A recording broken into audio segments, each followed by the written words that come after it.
Attention, please. The show starts in 10, 9, 8, 7, 6, 5, 4, 3, 2, 1, go.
Oh, there we go. Hello, hello. Welcome to another episode of Bad to Business. I am your host, Shining Saffron. I hope everybody can hear me. If you can, let me know in the comments. I don't have my fabulous host, Jazzy, to kind of keep me on point. But I've had a lot of stuff going on this evening, so I'm trying to get ready. So I hope y'all are ready too. I got some things I want to talk to you about this evening. So come on in. Usually I have a little, a little warning about me coming on stage and stuff, but I am trying to get everything together. Hello, everybody. Come in, come in. The welcome mat has been laid down. Okay, so we are ready. I hope you guys can hear me. It looks like I'm connected correctly. I have a couple of things to talk to you guys about today.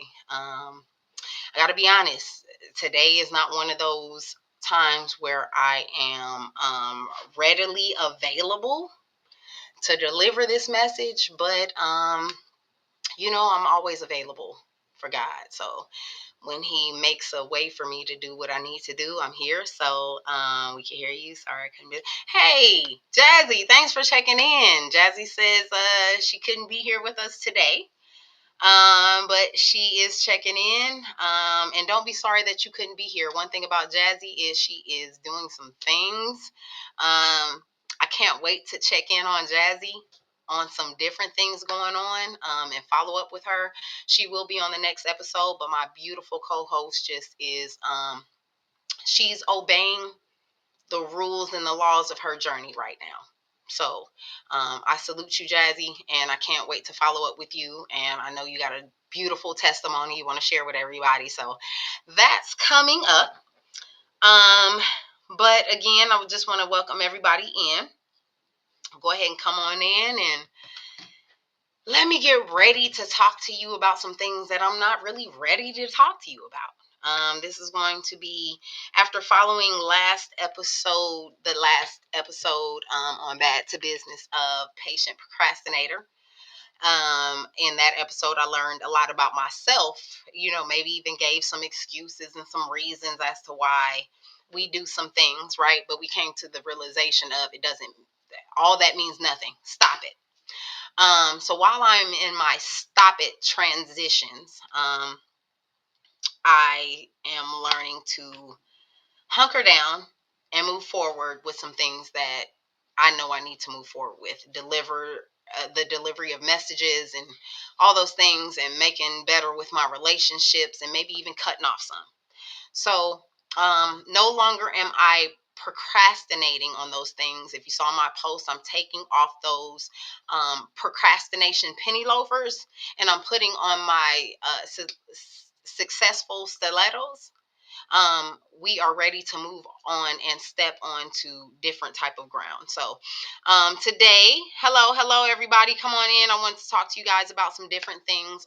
As you know, again, welcome to Bad to Business. And as you know, my podcast is called Bad to Business, which stands for the B.A.D.D, is bringing all diverse discussions to business. We all have different POVs and different opinions about things.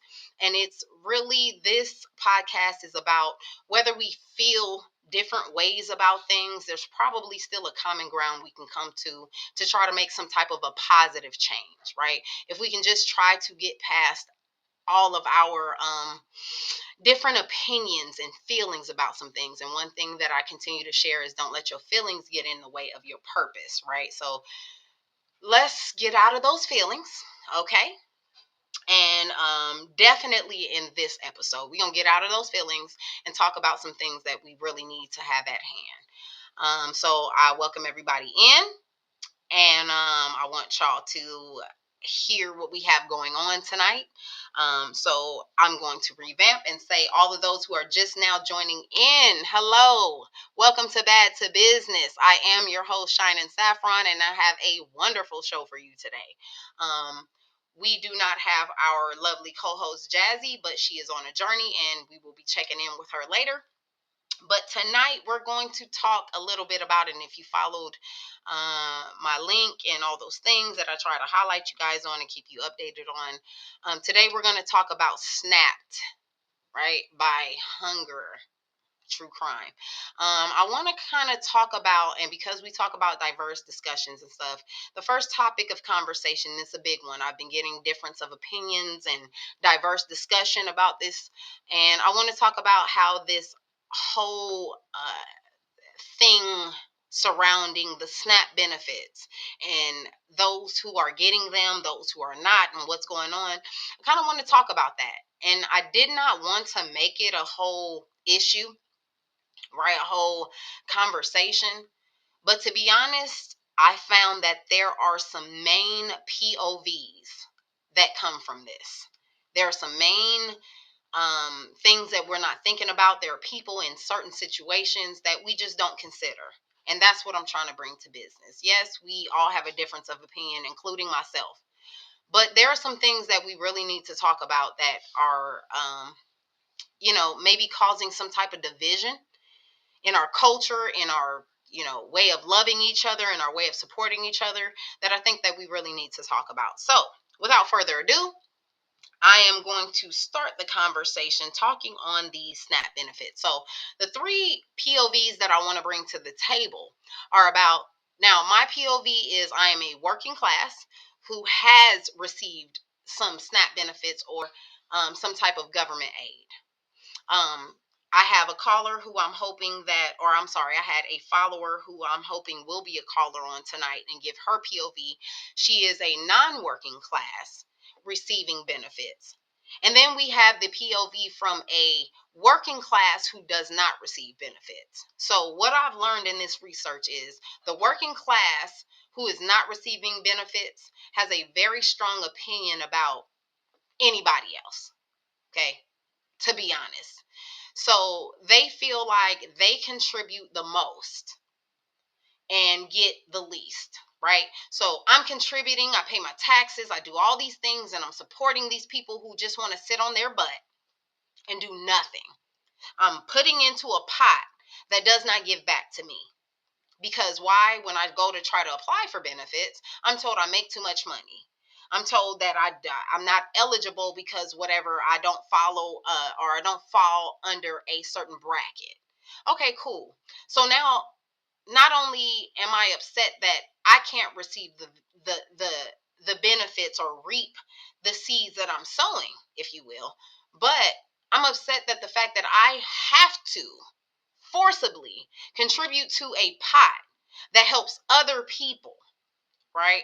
And the research and discussion that I've become a part of, I have to say, and I did insert myself in this because it's just something that's, I believe, worth talking about, is that working class feels like, I contribute to a pot of people that have these needs, and they soak it all up. They don't really have the needs. They could really get out here and do what I'm doing. And I contribute to a pot that have these needs and they waste them, right? They're not doing what they're supposed to do with them. They're not, um, they're just not doing what they're supposed to do. They're wasting them in some instances. Back in the day, a couple of you may know of people who were flipping food stamp benefits, which means that they were, getting benefits, but they were selling them, right? So whatever the case may be, I won't get into all the nitty gritty and all the, things I know about it, because however you make your business is how you make your business. But they weren't using it for what they were supposed to. And so the working class who contributed to the pot and didn't get any of it, didn't get any benefits of it, felt some type of way. You're doing all this and you still sitting at home, not doing anything you're supposed to do, getting your hair, your nails done, and you talk about it. And it did happen like that for some folks. In the instance I'm talking about, you got people, the working class, who's contributing to a pot to folks who are not doing anything. And if you follow the podcast, you heard the last episode, where we talked about the patient procrastinator who just sits around and kind of figures out what they need to do and what they want to do, and they kind of sit around and do. They can kind of sit around and do that. So you got the working class who shows up, and I thought about this one day, and I said, you'll give money. Now, this is my POV. I am the working class receiving benefits when I need them. As of this point, I do not own rights to food stamp benefits. Let me go ahead and say that. But so I get it. You are contributing to a working class who's not doing their part, and yet you don't receive any benefits off of that. Um, that this working class is sitting around. They gloat about how they're not doing anything. They made TikTok. To be real, they made TikTok by being at home, not doing anything, making jokes and making videos about how I ain't got no job and I'm sitting at home collecting this money. Now, those are the same people that are collecting money and benefits off of working class people. And I'm sorry, the statement I was trying to get to is, I made the statement that you'll give more money to people who sit and play with money than you'll give to people who will stand and work for it. Now, that's just my POV. Now, talking to another follower, and like I've told y'all, this podcast is about bringing all diverse discussions to business. You have a chance here when you talk in the comments and you participate and you call in or whatever to either change your point of view or change mine. I feel most times I'm feeling very strongly about what I believe in and what I've done research in, right? So, but talking to this follower and what she brought to the table, she is the non-working class um, receiving benefits. And like I said, I really hope she calls in. But if not, I know how she feels. We've talked enough about it to the point where I will give her POV. And I feel like it's a great one because, yes, I stand strongly in how I feel. Stand strongly in how I work for what I work for, all those things. And then when I go to the grocery store, I don't get the things that I want to get. I don't get the things that I worked for. Even the smallest and the simplest things that I may want to purchase. The stores are cleaned out. And I think that that's where a lot of us get really touchy-feely when the stores are ransackeried, right? They've been ransacked and run through. And we feel like, yeah, that's the people who didn't work for anything get to just ransack the grocery stores. Cool. So I stood on that too. But since I cannot stand necessarily just with the people the working class that did not receive any benefits, but paid into the pot, I can't just stand with them because I, at a point, was at a time where I was pregnant with a child and working, but I needed help. And I went to receive some benefits or I went to seek aid for at least, can you help me feed my kids? And I'm working. So before anybody wants to take a judgment on you just tried to get what you could get, blah, blah, blah, I was still putting in the pot when I asked to receive something from the pot. And when I asked to receive something from the pot at that time, I was given $14 in food stamps. $14. Pregnant with a 2-year-old. And have put money in the pot. I think, matter of fact, let me be all the way truthful. I think at that time I had been wrongfully let go from a job, and I was applying for food stamps, but I had never applied for unemployment in my life. And just to not take y'all through the whole synopsis, it was more so of I had just lost my job and was like, what do I do? Got to feed my daughter. And then I'll try to get another job. And I applied for food stamps and was given $14, in which I called that man back, my representative, and I told him, you can go ahead and take this $14. And I believe I said the nice words of keep it. If I said anything else, it's not your business. So I probably shouldn't have said it. But I said, you can go ahead and keep it because that $14 that you gave me while I'm pregnant with a child and no job, that'll probably be the money I spend or the gas money I spend to even go get the food. So I'm really not even getting your assistance. So I stand in that class of I pay to a pot that I couldn't even benefit from. Right. So that's why I stand on my stance of, I pay to a pot. Y'all sit back, get your hair done, your nails done, you make TikTok videos, and you ain't got nothing to do. And you wave it in my face that the pot that I'm paying into is providing you this lifestyle. So what I'm bringing to you today, though, is I talked to a viewer who told me that not even a viewer, I'm sorry, a follower, somebody who follows the podcast and kind of talked to me about it. I see that you get really strong about your POVs. And I just want you to know that in this particular one, and I kind of sent it out. If you didn't get it, you probably wasn't paying attention, but that's okay. Follow more. You'll get more insight on how you can be a part of the conversation. But I sent it out and said, look, this is what I'm about to talk about, and I need some different POVs. This is my POV, where I stand. I've gotten some POVs from people of working class who don't get the benefits and they tired of y'all. I said it.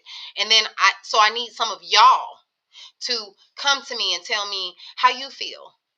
I know some people who did receive benefits. So this particular viewer came to me and she wrote in my inbox. And I don't know if she'll be able to tap in today. She was going to go ahead and call in, which would have been a great way to show you guys how calling into the DM pod or the podcast hotline kind of plays into the show. But we will move on because I've learned resilience with this wonderful The Crew podcast. She did express to me how she feels. And one of the things she said is that, Shannon, people feel like it's so easy for me to take benefits and just receive these benefits and all these things. And what they don't realize is, for one, I don't even get the type of benefits and at this point, she has a 2-year-old daughter going on 3. And she said, what they don't realize is I've tried to look for a job.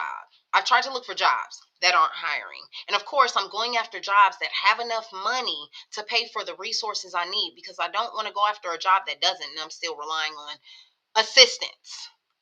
So I go after the jobs, and I've taken the training and I've got the qualifications. And I go after those jobs that say they're hiring but aren't. And we've all experienced that.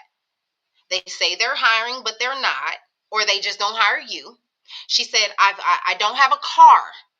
So, of course, it's hard to try to get a job that, even if I have some money in my account from whatever assistance or maybe the father that's helping me or whatever, I don't have that resource to get a car to even be more diligent in finding that said job.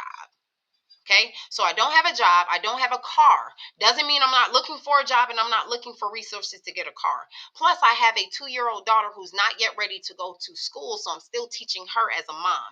And one thing that she explained to me, and it's funny, I want everyone to think about this at some point in your life, even when you get to a point where you might be at home and you might have to sit it out, wait it out. One thing that she's expressed to me, and I never really thought about, is she said, see, when the working class goes to work, you go to work and you're paid to do one job. One job. Whether that be, now that could consist of, now I have been an import export agent where after my one job that I clock in as an import agent. Right. And I make these calls and I make these connections and I import the freight and I move it to where it needs to be moved to. And that's my job. And that's what I get paid for. But that's the one job. It's consistent. One thing she expressed to me is, being an at-home mom, I do multiple jobs, and we have seen memes and we have come to different things about how moms have to be doctors and they have to be lawyers at some times, and they have to be whatever the household or that particular situation calls for. So we're talking about even a working class mom who had to go to work, spend 8 hours on a job doing what they wanted me to do, and come home and do the 50 jobs that home requires me to do. And she expressed to me, while people may think that I'm sitting at home and I don't have nothing to do, I'm just sitting at home, I am not that class of people that just gets on TikTok talking about I don't have nothing to do. I am looking for jobs. I'm looking for resources. I'm teaching my daughter every day so that she can go to school and out of the house so that I can do these other things. I'm doing that. But unfortunately, she still gets the rap of the person that is not doing anything. She still gets the rap of somebody who's sitting back and accepting benefits. And what I learned is, that's not fair. It's not fair. She's sitting back, maybe not sitting back. Let me change that. She is at home doing 50 jobs for her daughter or the rest of her children or whatever she's got to do for her situation. She is doing 50 jobs trying to connect this and connect that and get everything to connect to make something happen for herself, while we are going to work doing one job. What it comes down to is that they're just different situations and different scenarios. She is from the POV of somebody who is trying to make something happen. I am from the POV who's somewhat making something happen and still needing help. And then you got the POV from people who claim or feel like they make everything happen. And that's not even the case in any of our scenarios. This is where we got to bring this to business. bring this to business. So what I found is that okay, we all feel that it's unfair that we put into a pot that we can't pull out of. And one thing that I've stood on and I said to a couple of coworkers is, you got to make deposits to make withdrawals. So here's the unfair part, America, that we have made deposits in stuff that we are not allowed to make withdrawals from, or that we do not withdraw from and get benefits from. So let's stop being mad at mothers who are actually trying, or families who are actually trying. Let's see a need, feel a need, but at the same time, I get it. They are connected to people who take advantage of the system. You can't tell the difference, apparently. Neither can I, because I'm putting the same mother who's trying in the same pot as a mother who's not, and that's not fair. You're also putting the same mother who gives into the pot and only gets $14 worth of food stamps to feed two children, one coming, one on the way, and one already here. You're putting me in the same pot as somebody who's not doing anything. So when it comes to these SNAP benefits and you get all angry and you want to rah the one who is able to lead and not read, is allowed to lead and not read. When you want to rah-rah him and talk about what he's doing, yes, he's making some financial moves that could benefit. That's the best I can say. You see all my movement to have to get that message out? Cool. So while we're condoning what he's doing, there's still something else you need to think about. Your parents did it. There were some things and situations that our parents and families have had to go through when they needed help. The stuff is not enough. The stuff they give is not enough. And where you want to say, well, work harder for it and do what you're supposed to do for it. It doesn't matter for other people who, I have a 2-year-old at home and I'm trying to teach her enough to go to school, because they charge extra for kids who go to school that are not potty trained, don't know their name and don't know their colors, can't name their colors. So while I'm trying to teach my daughter that every minute of the day, I'm also looking for jobs that are close because I don't have a car. I'm looking for resources where I can get a car with the little bit of assistance I'm getting while I'm pressing the system to give me some assistance. So that's where it starts. Stop judging people on what they need. It's a process. And everybody started with something that they needed to have, that they didn't have. And somehow they had to find a resource to get it, to get to the destination. Stop being that on people. And that's what I'm just trying to get out to people, that even it had to change my POV to listen to somebody to tell me that I'm not who you think I am. Even though I have a different POV from the working class that gets no benefits, she has a different POV and changed my point of view of, well, I look down on people who did need them and not trying. Yeah, she said, and you can think that of other people. And that's fine when you see they're not trying and they show up on your TikTok and they ain't doing nothing but showing body parts. Whew, thank you, Lord, for better words. Where they ain't showing nothing but, body parts and OnlyFans pages to get money. Where I'm diligently looking for a job. I'm not on social media. I may show a picture or two. She says I may get dressed to feel better about myself, to show my daughter that even when you're down, you can be up. I may do that. But what I don't appreciate is people like you or anybody else that talks down about people who are receiving or trying to receive benefits and not having a job. Because all y'all think about is, I don't have a job, but I'm trying to get benefits. Do you know the struggle I go through to try to be better? No, we don't. We don't ask, because most of us, we don't know, we don't show, and we don't care about what's going on in the hood. Stop doing this to people. You have a negative opinion, keep it to yourself. But what you don't need to do is be workers of iniquity, where you get other people on your bandwagon about how you feel about something. That's not right. And again, this is what my podcast is about.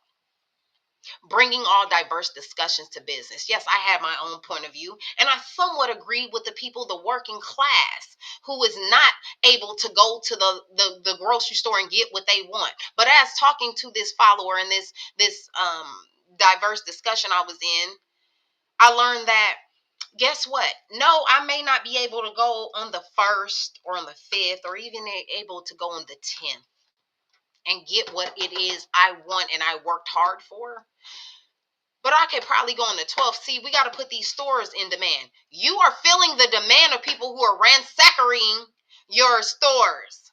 What about the people who are paying? So fill it if that's the case. But with that being said, those people who are receiving benefits receive them once a month.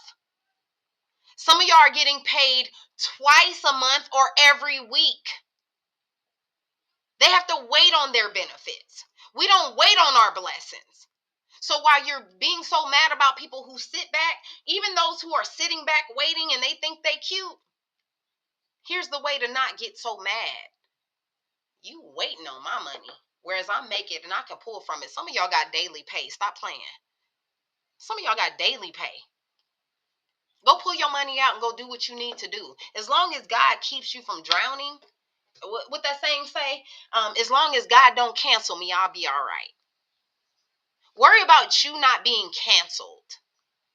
Worry about that your household is being okay and everything is good for the time being. Don't worry about how somebody else is taking from your household, because if you look back, they really not. It's not happening like that. So as far as the SNAP benefits, and I told y'all I like to talk about different things. I was really passionate about that because I had a very passionate conversation with somebody who had a different POV from mine.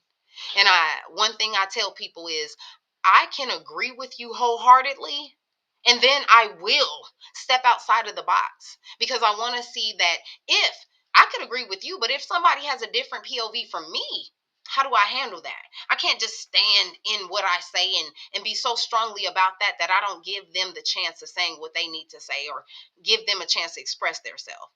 So I've learned that even in my POV, as strongly as I believe in it and I agree with it, and if somebody even agrees with me, cool. But let me step outside, because what if somebody approaches either one of us differently? Hey, what about this? And have you ever thought about that? And I can't just stand in, no, I ain't think about that. Nope, that's not what's going on. I thought about this. This is the way things should go. I guess that's how presidency is run. I didn't think about this and how things should go. I didn't think about consideracy of people. I'm thinking about how I will feel good and sleep at night. Cool, cool, cool, cool. If you lived in a world by yourself, that might work, but that's not how we go. We live with other people. So I'm just saying, before you judge, just get a different POV. Before you just feel like you are the victim of, I make all this money and I give all this money to the pot and y'all just sitting back, you lazy, this, that, and the third. There are women, men, situations that people are actually reaching out for resources and they just don't have them. They've tried. And, I feel me coming up short on time. I'm sorry. I didn't mean to take up all y'all's time. But with that being said, I want to kind of highlight one of my friends who is doing something for this cause. Her name is Keisha. I will be sharing a lot of what she does and how she does it for her community. But she is putting on things that where she feeds family, and she feeds the homeless, and she feeds different situations where there are insecurities, inequities, excuse me. And she just makes sure that things get done for the community and nobody's left out. So one thing that I wanted to highlight tonight is her group called Inspire, and it's Inspire Together. It's in Riverside, California. I'm sorry, San Bernardino, California, but she represents Riverside, and she is putting things together where she is giving away food, shower access, clothing, laundry access, nail services. Nail services. Okay, sis. Hygiene kits, art stationery, and more.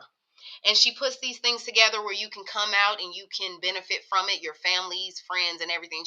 One thing she says, it's not one of those first come, first serve. We're limited to. One thing I know about her is if she runs out of supply, she'll go and get more. Yes, please. Those who need it. So we have Keisha, who's doing Inspire Together in San Bernardino, California. If y'all need some stuff, one thing, like I said about sis, is if you ain't got it, she'll get it. If she don't already have it, she'll get it. And that's what we need, people like that. I live in the city of Atlanta, where our mayor has just announced that he's not going to kick anybody out.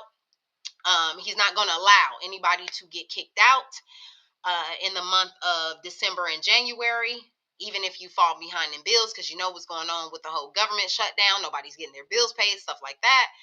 And he's doing things of that sort and making sure that people are going with versus without. Getting your money up, because we're already taking things before you get it. Let's be real. So getting your money up. Then we got the city or the county of South Fulton itself, who is also doing things like my friend Lakeisha, giving away free stuff. And, you have your churches and your food banks. I encourage everybody to not feel like you are above or even beneath, but you are equal to these opportunities that our culture is serving. We are here to we are here to be fed and feed other people, is what the word says. So do not miss up on these opportunities where we are actually giving back how we should. This is what we should be doing. So South Fulton, I salute you for doing the things. Aldi, I don't know if any of y'all have Aldi, like some of y'all don't have H Mart. You really got to follow up on these stores, but because H Mart got some stuff.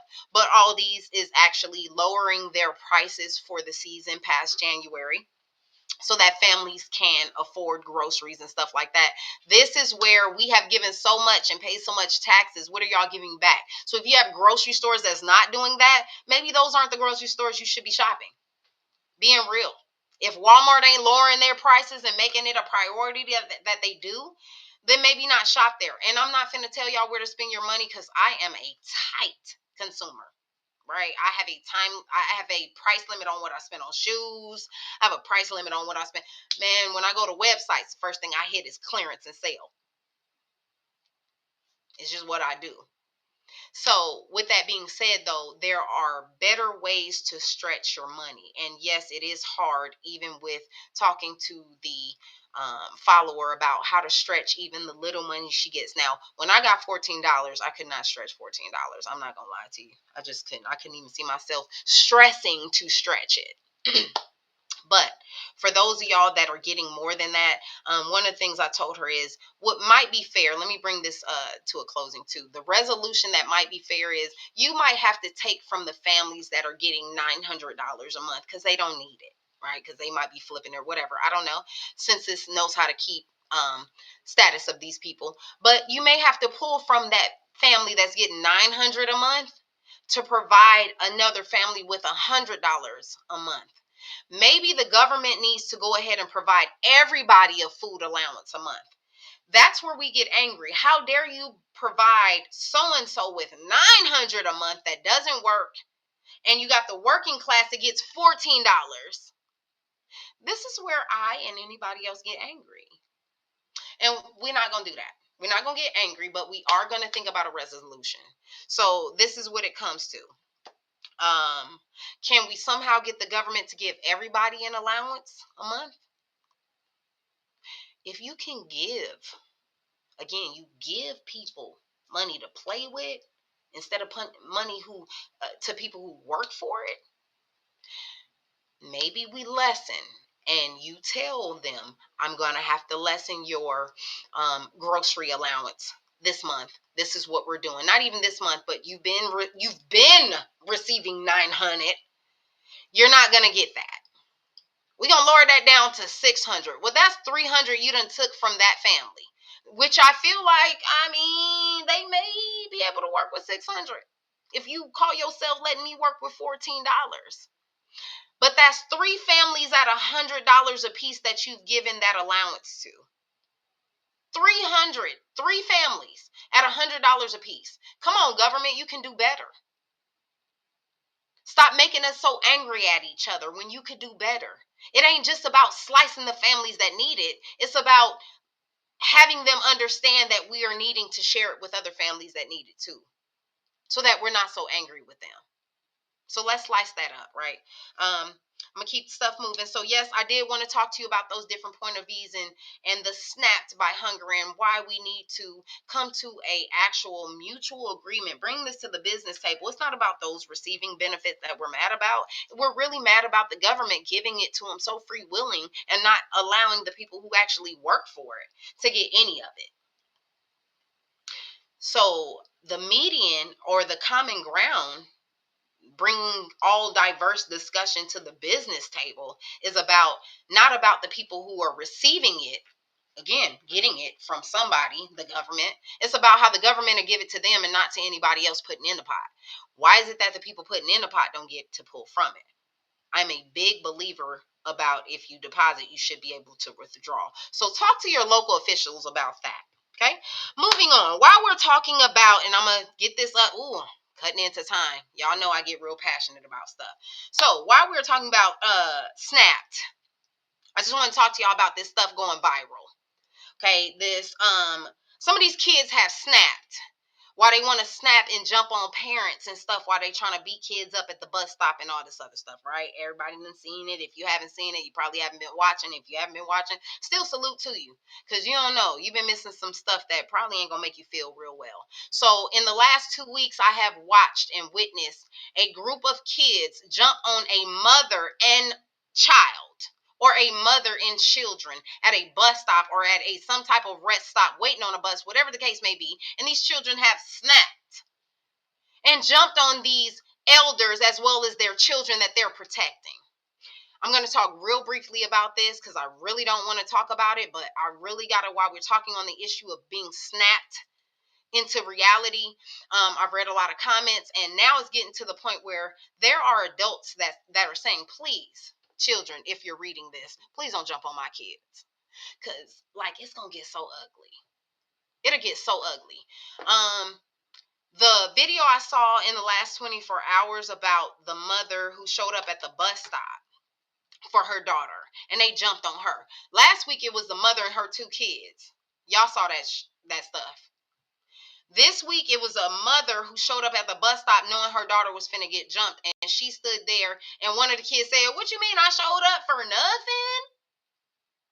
And she said, "Yes, you did. You need to go on home." Told her daughter, "Get in the car. If you ain't seen it, listen to what I'm saying. You know, the algorithms will pick it up." But what I'm saying about this is, why y'all kids are snapped and don't understand that adults have a responsibility to their children, because you videotaping it and want to go live and want to go viral and be just somebody who is hyping and videotaping what the heck is going on. You got real people with real situations. I done lost my mama and my daddy. You think I'm getting ready to lose my kids? And I just lost both of them in the past 5 years. I lost my mama and my daddy in the past 5 years. And I still can tell you that I tell God I'm not stable enough to handle some, unnecessary stuff. I have 2 daughters, one in junior high and one in high school. So I'm showing up for my kids like these parents do. And you will not jump my daughters. It's not going to happen. So like these parents are saying in these comments, children, read this and read it very well. You will not jump my children. You will not jump on me and don't have no retaliation. Now, we are fortunate that in these last 2 videos we've seen gone viral, that children have not been really hurt. Honestly, it's the parents that's been hurt. You ain't gonna see me in that video like that. I'm just gonna go ahead and put it out there like that. And I'm just gonna pray God. I pray on discernment, so God knows, to let me know there's things I just have to walk away from, where he tell me, Shining, no, come on back off of that. And I'll listen to God. I will. Because I know when he tell me to back up off of it, it's some stuff that I shouldn't even be dealing with. But these children have no respect and no regard. And all I'm looking for is for that one child to stand up and say, we don't do this. We don't, back up, run. Because in my day, we done all faced being jumped at the bus stop, somebody waiting on you after school. We done all faced that. that our mothers and parents didn't get involved from. And I ain't gonna lie, my mama showed up. I ain't gonna lie. And I'm gonna show up because that's what I learned. But we have been in situations where we done had to fight at the bus stop and fight after school. Cool. I done even been in a situation where I've been jumped by some girls and had to take my mama back because my mama said, "You been drugged." Oh, we're not doing that.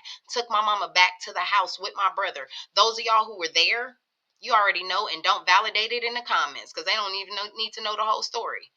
But I got jumped with my god sister.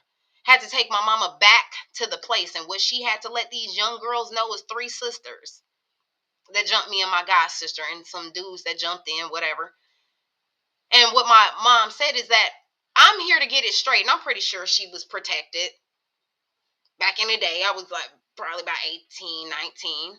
I'm pretty sure she was protected. But what she said was, I just want to get it straight as to why my daughter had to be jumped. What's going on? And do you know that these 3 sisters that jumped on me and my god sister and had all these resources to jump on us from because we at their house thinking everything was good. This was family home girls and they jumped on us, right? So they explained to my mom, "Ma'am," was the first line they hit. "Ma'am, let's be clear. This had nothing to do with your daughter. It had everything to do with the person that she was helping." But it was the fact that, and even as I recall that these 3 young ladies could have jumped. B, we don't care about you and your daughter, and they could have squabbled up with me and my mama. But they didn't do that. Somewhere down the line, they were taught better to respect their elders.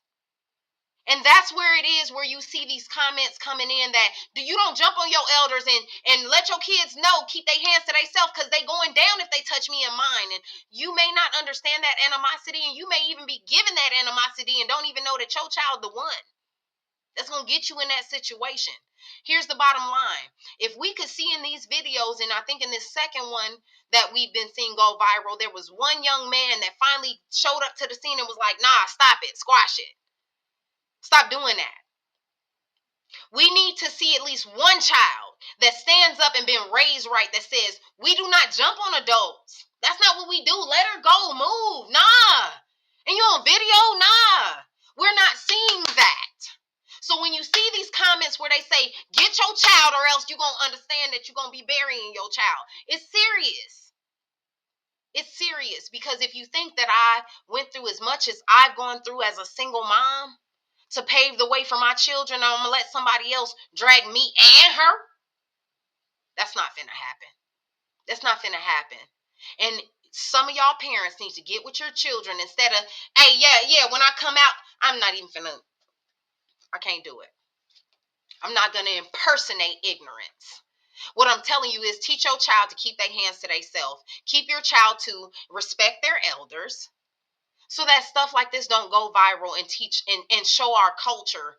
The girl who was recording it and wanted to, because she on tape, Now we know who you are. I hope you're charged as an accomplice. I do. I hope you are. Because how dare you jump on a mother and her child? You are disrespectful, and your mama didn't teach you right.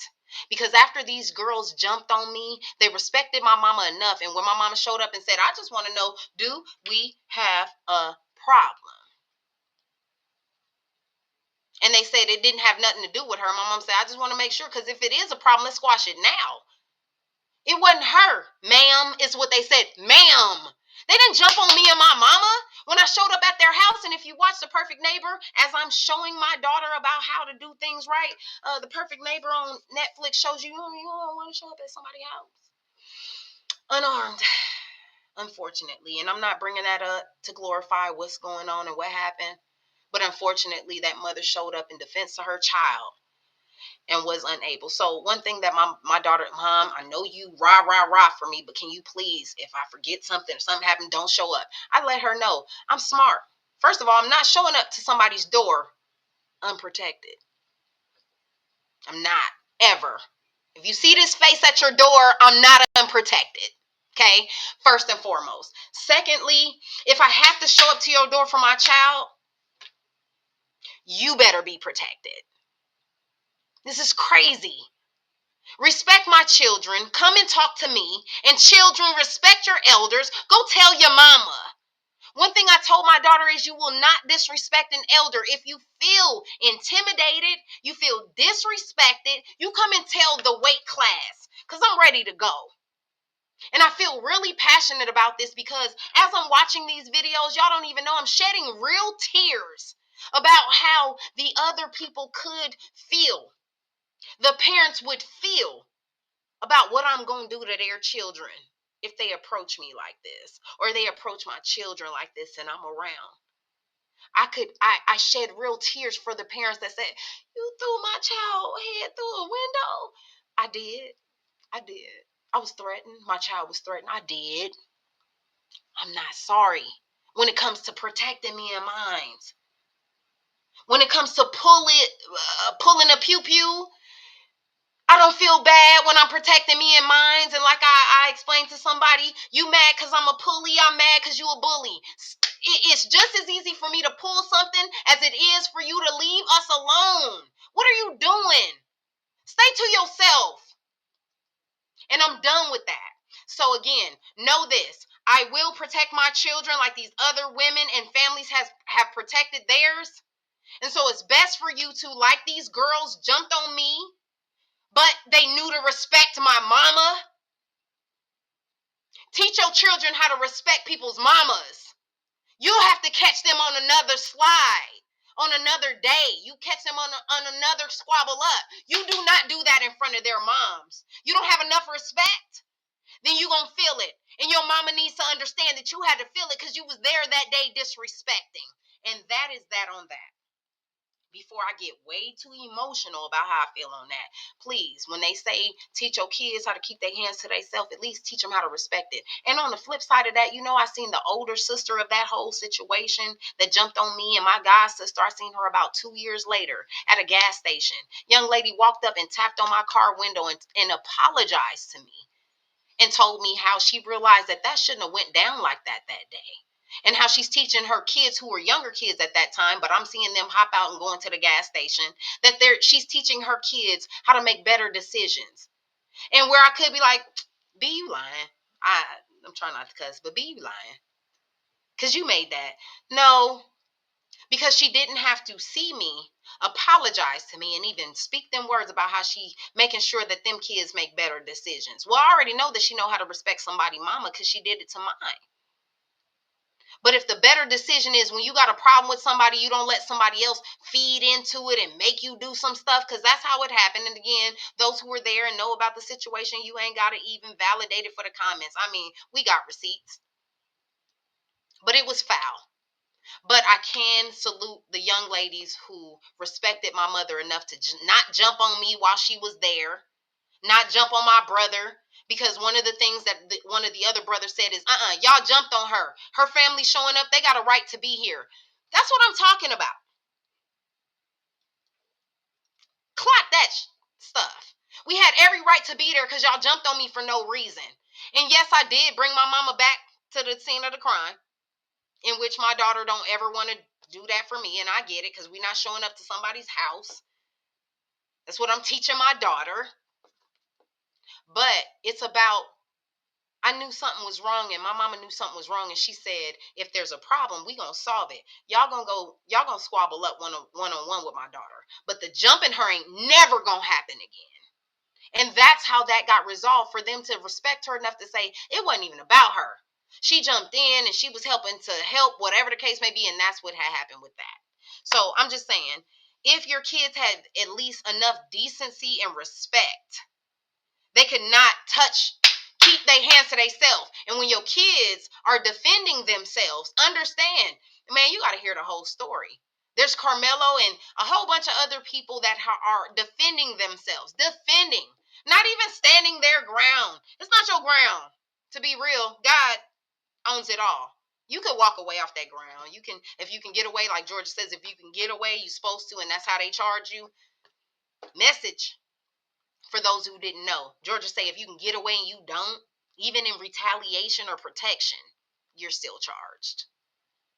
So if you can get away, get that's stand your ground ain't even Like, come on. Like, just be smart. Don't be so strategic in trying to take somebody down. Be smart about how to bring yourself up. That's the bottom line to that. So again, I'm gonna get off of that. That was just about touching into that because that has gone so viral and I felt so passionate about it that I just had to talk on that and let y'all know that I'm one of them mamas. I squabble up, and I got 2 daughters in school. Please leave them alone. They are concentrated, focused, excelling, and I'm pretty sure that that becomes a target for some of y'all. Don't be my target, and that's just fair. And that's just fair. Teach your kids how parents feel too. Hey, and I teach my kids the same way you feel something about another student. When you go to react, understand that they may tell their parents. So let's talk to a counselor. Let's try to resolve. And they may seem like the punkish way, but I'm trying to tell you it's the best way to live. Okay. All right. So last but not least, and I'm gonna go ahead and wrap this up because I'm getting I done past my time, but I hope y'all stuck long enough to hear this. And if you didn't hear it, trust and believe I will reiterate it at another time. I want to go ahead and let the cat out the bag since somebody already let his head out. Unfortunate, I can't even say unfortunately because I've had a great run, but let's go ahead and do this. Bad to Business will no longer be with the Crew podcast. I was kind of waiting on that news, but like I said, since the cat has already been let out the bag, let me go ahead and let y'all know what's going on. Jazz and I are starting a new project and doing new things, different things coming up. And although I have enjoyed my great time at the Crew podcast, let me tell you, these women, we got a new, the Kings of the Airways, Zachary Williams. You're phenomenal. I love the way that you express yourself and do what you do. The Queens have really taught me about resilience and how to keep going. And if you've been following, I lost my dad this year. It was really hard. Letting go of him was like letting go of my mom that passed 4 years ago all over again. I felt like as long as he was married to her, she was still somewhat alive. So when he passed, it was just a whole nother world for me. But if you follow the podcast, go back, see what's going on, and follow me. See what the journey's been like. And so I have been brought to now this journey. And God has told me that the Crew podcast has been very good to me and good for me, but it is time for me to venture out into some other things. So it's not a bad thing. I love what they've done for me, and I hope that if they have room for me in another season, I can come back and kind of do some things. But I know that I could not commit to the great things that they want to do and how they're structuring things. And man, y'all stay with the Crew podcast as they getting ready to do some phenomenal things. But this is my time to kind of venture off. I hope that everybody can still follow me. Like I said, I will give links and other things to the things that you can follow me on. But Jazz and I will be doing a departure from the Crew podcast, and I hope that you will follow us on the other adventures we go on. So while Jazz is taking her break away and doing her things to do, I can't wait to follow up with her, and hopefully the next time I see you guys, I'll be following up with Jazz, and she tells y'all about her fantastic journey and her wonderful testimony about what God is doing with her and how He is a God of on time. It's not my story to tell, and it's still unveiling. So I can't wait for y'all to follow. But like I said, I will be sending out the links and doing all the things that we need to get y'all to follow up and hopefully support us on what we're doing. But as for now, I am going to close this out. And I just thank y'all for joining me tonight and allowing me to be, vulnerable and a little emotional about things. And this is a part of me becoming who I need to be. Kind of get there. So thank you so much for joining me. I love you all, and I can't wait to see you on the next episode of Bad to Business. I am Shining Saffron. See you later.